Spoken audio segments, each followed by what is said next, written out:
In this video, I'll introduce you to the PowerShell commandlet structure.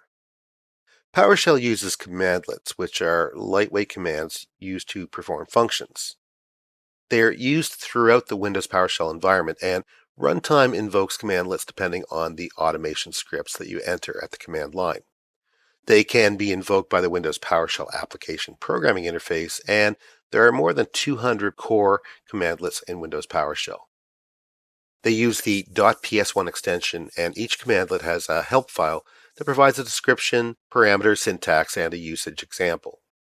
Commandlet format is straightforward, using a verb prefix singular noun method, and they usually perform an action and return a .NET object to the next command. They implement a class that is retrieved from one of the commandlet base classes, and commandlet operations declare an attribute that identifies derived class, defines public properties associated with the derived class, and override one or more processing methods in order to execute results. Commandlets are different from commands because commandlets are instances of .NET classes and aren't considered to be standalone executables. They can be created with less than a dozen lines of code and process input objects from the pipeline. Now, these are some of the more commonly used commandlets.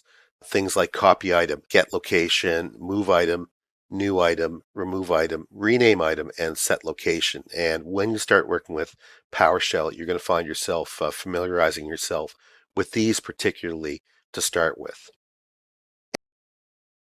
And as you can see in the example below the table, we're using set location, and that is simply the command in PowerShell to change directory. And it's pretty straightforward. Yeah, please make sure those pop-ups do not appear in this.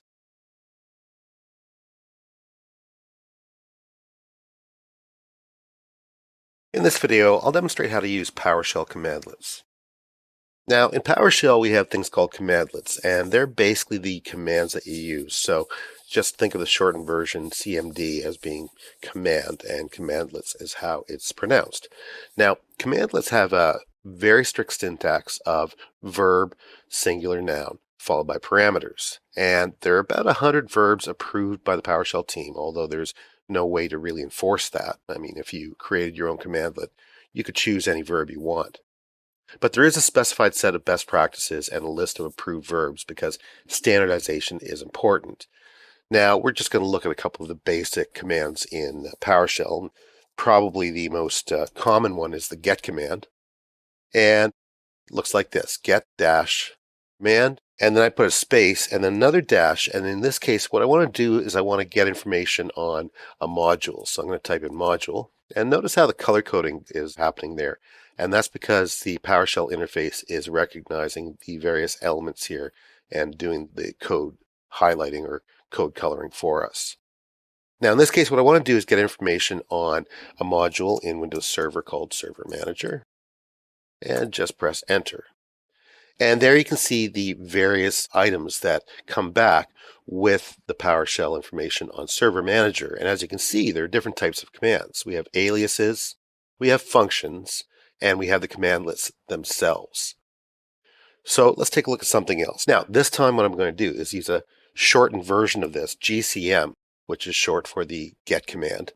And you'll find that in PowerShell, there's a lot of different ways of shortening information. That just makes typing that much easier. GCM, and I'll do that again, dash module, server manager.